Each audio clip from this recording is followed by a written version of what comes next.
Football is one of the few opportunities we get in life for things to be fair. The field is fair. The rules are fair. Well, in theory. But since we're humans, what's the first thing that we do? Cheat.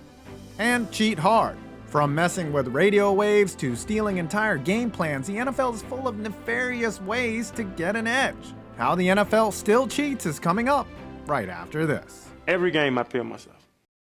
Are you a side hustler? Maybe you run a business out of your house. Do you sell and ship things online? Then you need ShipStation, the solution to shipping that makes things easier by integrating you with every shopping cart and storefront, so your products are easier to find, easier to manage, and easier to get into happy customers' hands. What's great is ShipStation imports orders from any online store, eBay, Etsy, Amazon, and can automate any shipping task. And it's the same on the way out too. UPS, FedEx, and USPS all work with ShipStation. For me, I like that ShipStation helps lower barriers to running your own business. If you're an online retailer, you don't want just one revenue stream, you want as many as possible. ShipStation helps bring in all your incoming and outgoing functions together in one easy place. So after this video, go to shipstation.com/5 points and get a 60-day free trial, just in time to handle the holiday rush. Again, that's shipstation.com/5 points from the link below and get 60 days free. ShipStation. Make ship happen. Number 5, electronic tampering. Communications are vital for a football team, and though many frustrations get taken out on them, the good old headsets are usually a coach's best friend and are rife with opportunity for cheating. Before 2012, the NFL actually used analog shortwave radio systems to communicate, and they were easy to hack. In fact, my friend Uche, who played for the Jags, said that during their playoff game against the Patriots in 2008, when they pulled within 4, their headsets suddenly went out and they had to go with hand signals. They would end up losing by 11. Interesting. There are other incidents, like when the Vikings heard a Madonna rehearsal in their headsets during a game in Oakland, and the 49ers claiming to hear air traffic control in their headsets. The Cowboys got 2 delay of game penalties during a loss to the Jets from curiously timed radio malfunctions. So they switched to digital radio, but that hasn't shut down allegations of cheating, in particular involving the Patriots. I think there was an ESPN report that your radio went out, your communications. That's always the case. Here? Yes. In 2015, following a 28-21 loss, the post-game headlines were dominated by the Steelers' allegations that their headsets were being tampered with. Every time you play here, you have radio. I said what I said. Though nothing has been proved, headset issues seem to swirl around the Patriots more than any other team. Well-timed communication outages can clearly give a team an advantage, especially ones that prepare in advance for such a thing to happen. Number 4, drugs. Performance-enhancing drugs are a common problem in all sports, even esports. What?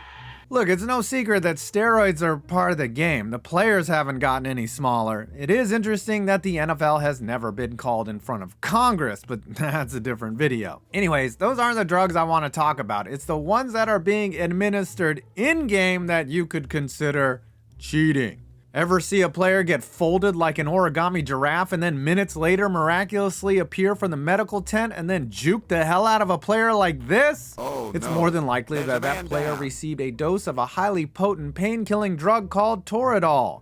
Toradol is not a steroid and not a narcotic, but you're also supposed to get a prescription for it too. Is Toradol going to kill me? Because I was wondering if more information had come out because... And according to many players, that shit is like a jolt to the system that allows you to ignore the bleep out of whatever truck just ran over you. In fact, the drug has been so widely used in the past that players have lined up for it, either injured or not. Let's also not forget about your standard legal opioids or whatever the hell Aaron Rodgers is on in this post-game interview.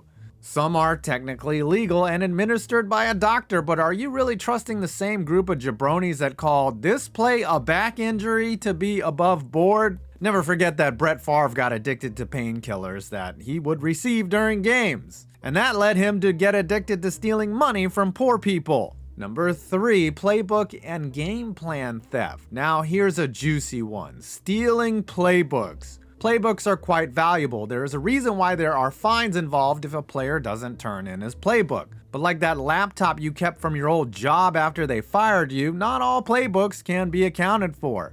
And some, allegedly, get stolen. Ask around any NFL coaching staff. You will see playbooks from other teams just hanging around in offices. One way to obtain them is to hire a coach away from that staff and hope that that person is a petty, nefarious snake who only cares about winning and has a downloaded copy of it on a thumb drive. Another way to acquire insight on your opponent's game plan is to sign a player off their practice squad and put his head in a vice until he spills the beans. No, it's not that evil, but signing players off an opposing scout team is a common occurrence. However, just having another team's playbook isn't actually a huge advantage. Most staffs should understand how to look at film. However, every edge you can get is worth it. Number 2, foreign substances and uniform manipulation. I covered the Stickum era in my glove video, but Stickum got banned. There are far more nefarious chemicals players cover their bodies in that are way worse than thick glue. Most notably, pee. What the fuck? Yes, Mark Schlereth has openly talked about linemen peeing themselves during games to make engaging with them that much worse. Fitting a man named Stink would spill the beans about pissing thyself. Every game I pee myself. I would just be in the huddle, just pee. Like you wouldn't even, nobody in the stands would know. Look for the wet back is what he said, and you could tell which lineman pulled a Billy Madison. And if you didn't know about this before, you cannot unknow this the next time you watch a football game. Of course I peed my pants. Everybody my age pees their pants. It's the coolest. There's also the use of glue, but not on the hands, inside players' uniforms to keep their jerseys tight to their shoulder pads to make them harder to tackle. Tiki Barber said he would use two-sided tape to help keep his jersey snug on his pads. Some defensive players go the opposite, spraying themselves with silicone to make them more slippery, per Joe Montana. You slick motherfathers. And finally, our number 1 most cheatingest cheat, legal cheating. What's the best way to cheat? Why, not cheating at all. The best understand how to bend the rules, but not break them. Bill Belichick is credited with having a referee database, which allowed him to figure out which ones would call PI or holding more often. Nothing illegal about scouting refs. Hell, that's genius. Along with figuring out which refs are dum-dums, players used to be able to get away with wearing the same color gloves as the opposing team's jerseys, but they put an end to that with uniform guidelines. That would give an offensive lineman a big advantage when it comes to holding, helping confuse an already busy ref with trying to distinguish whose hands are where. Kinda like a blind man at an orgy. And finally, we have probably my all-time favorite legal cheat, faking an injury to slow down the hurry-up offense. It used to be egregious, like when the Giants would act like there was someone on the grassy knoll, but nowadays players know the injury timeout rule so well that they even know to stay on the field instead of being tended to on the sideline, so their defensive teammates can get a rest. This does backfire in the last 2 minutes, where if a player cannot get off the field, a timeout is automatically called. And if a team doesn't have any timeouts, they get charged with a 5-yard penalty, or if it is with the offense, they get a 10-second runoff. But there are so many instances of times in regulation where a player went down, only to miraculously spring back to life. It's a personal foul on the kicker for trying to draw a penalty. So, what do you think? Was there any cheats I missed? Leave a comment below. I'm 5 Points Vids, and you made it to my next video.